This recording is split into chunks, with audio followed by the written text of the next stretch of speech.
Monday morning, it's time to warm up. As you can see, these two gentlemen standing right before you are warming up on this Monday morning. I'm Kenneth the K-Rock Klein, of course, but you already know that. And we're joined now by always ETBU head women's basketball coach, Rusty Rainbolt. Coach, nice of you to see you in your warm up on Monday. Yeah, doing good. Doing good as well. All right, Coach. Had another road trip, successful road trip at best. You went up to Belhaven, took a win there. You went to Louisiana College and took a win there. So two convincing wins at least, but just kind of talk about the preparation for the players, especially given that you were going to be playing two out-of-state games in Louisiana and Mississippi. Yeah, the girls did a good job. We knew going up to Belhaven that it would be a tough game.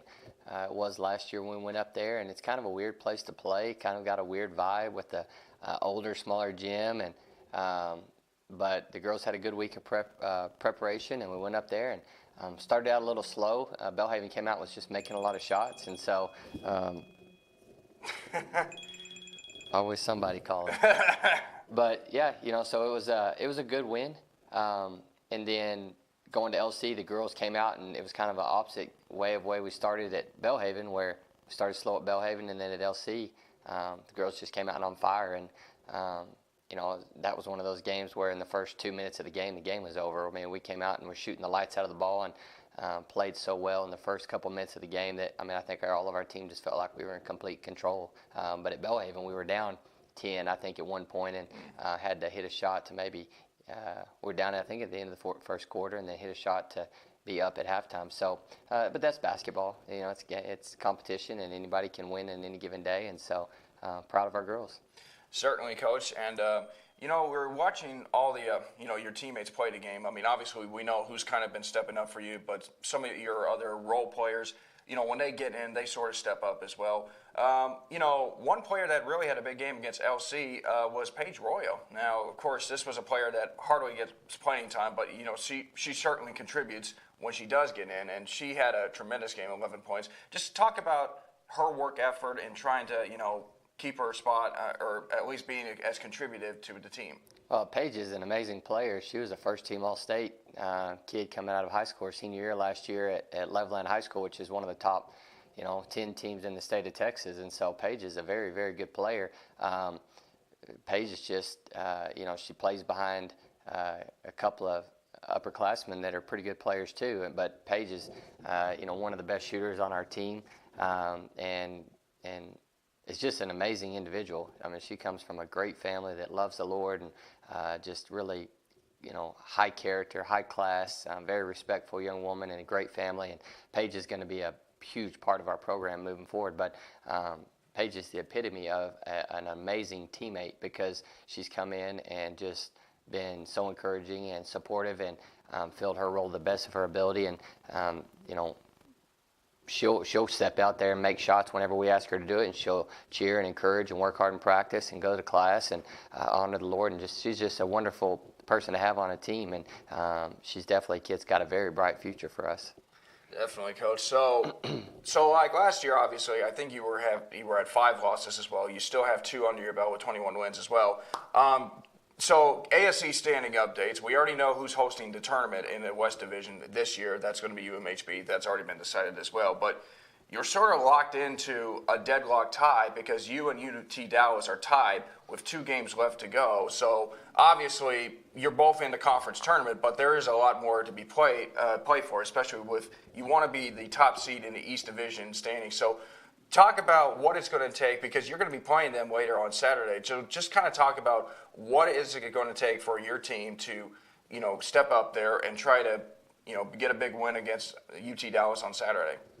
Well, the most important thing is, first of all, we've got to get through today and have a good day of preparation and go win the game tomorrow at Laterno. Mm-hmm. That's our first mindset, because, we don't overlook anybody. But the game on Saturday is going to be a big game for a lot of different reasons. Like you said, it decides who wins the ASC East, and that was our first goal, is to win the East. You want to win 3 championships in a season. You want to win your your regular season title, and then your tournament title, and then the national title. And so, that's that goal to win the ASC East is right there in front of us. And what will it take to get that done? It'll be senior day, so it's going to take our seniors handling their emotions and staying focused and continuing to play for each other. It'll take our seniors, our 4 seniors, giving a huge effort. They're going to have to play like seniors on a 22-2 team. But the rest of our team's going to have to play very well as well. And so Dallas has a great program.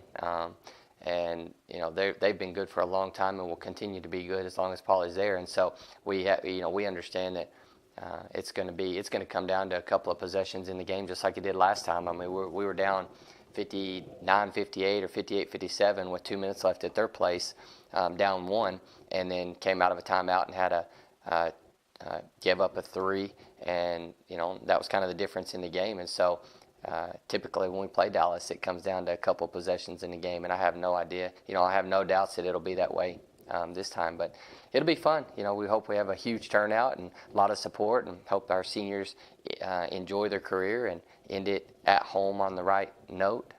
But there's a lot of work to be done between now and then.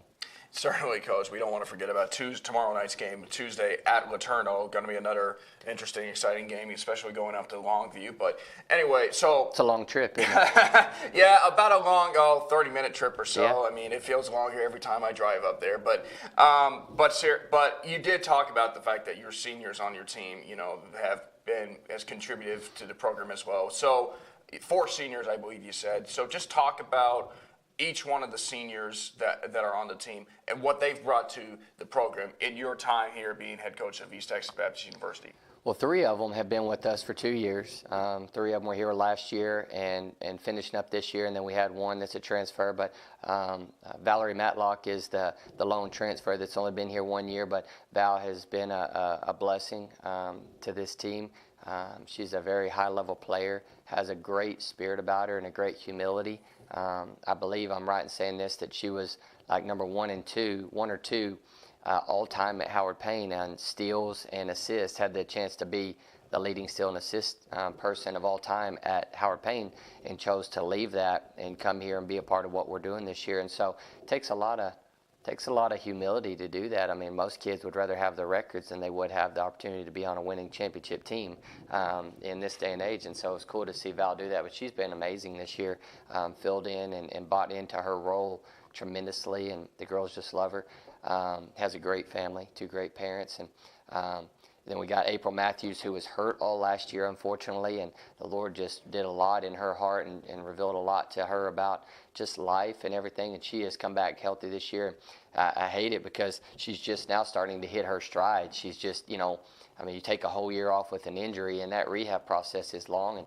But April is an amazing woman, has a wonderful family, and is a very good player. She's a very good defender. Has started shooting the ball well as of late, and it started just kind of getting a rhythm back, and just been a very selfless, great teammate. She's one of the hype girls on our bench during the game, and so just a lot of fun to coach. April's one of those people that she makes your life better.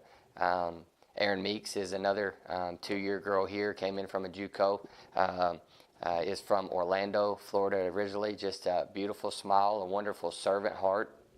Is a very good player and has the ability to get you 10 rebounds on any given night, but just a wonderful person. And then her kind of running mate, Sydney Saxton, our point guard, 2-year player. And Sydney is just a competitor, a winner. She plays bigger in the bigger the moment, and so I'm so thankful to all 4 of them, but especially April and Aaron and Sid, who came in a time where there was a coaching change and the program was down, and those 3 girls have gone through the work part of it to build the program into what it is today, and so it's just really cool to see what these 3 girls have accomplished through their time here, and how much they have changed the face of this program through the good and the bad. And so very thankful to all 4 of our seniors. And cool thing is, the common denominator about all 4 of our seniors is all 4 of them have great parents, just really, really good moms and dads, and just really good family people. And so I think anytime you get kids that have good parents, they're typically going to be good kids too. And one final question, of course. Obviously, you have 4 seniors, but then also you have like another young core of juniors and sophomores as well. When they go through like a senior day, like for the other players as well, does it kind of get into their mindset of, oh my gosh, this is what it's going to be like when I'm a senior? Or am I going to have to be the star attraction as well? Or not, maybe not that, but certainly just realizing that, the career's kind of coming down to an end as well? Yeah, I don't know. I would imagine that all the kids look out there and think, man, I won't have my time, and they're looking forward to senior day to get that opportunity. But I don't really know what goes through their minds, to be honest, because I think every kid's different. I think every kid's is in a different season of their life where they're trying to make decisions that are best for them. And a lot of kids, will make it to senior day, and then some of them won't. And so I don't know, but I do know it's a special day for the kids that get to experience it. We have an amazing group of juniors. I mean, we have a really, really great group of women and players and students and people in our junior class as well. And it would be phenomenal to see those group of girls all come back and get to experience a journey like what they've had this year, and then finish together as seniors too. So I would hope that would encourage them and motivate them. And the thing I always think about with the ETBU is the red carpet event that we have, the Toby's at the end of the year. Now that's what, if I was a player, I would want to go through that, because you guys know how to make them feel special there. So. Yeah. So that will be down the road sometime, but we'll get yourself ready for senior day as well on Saturday. And so you got two opportunities to see ETBU this week in Longview at Laterno at 5:30 p.m. tomorrow night, and then Saturday at 1 p.m. here at Ornelas Gymnasium, where you have 4 seniors in Valerie, Aaron, April, and Sydney. They're all going to be honored as well. And there's a lot to play for this week. All right, folks, that's going to wrap it up with Coach Rainbolt this week. Hey, I got a question. Do you got a date? Thursday's kind of a big day. Valentine's Day? I mean, we got the flowers and the candy? The special lady, you ready to go? We'll see you guys next week on the ETBU Coaches Show.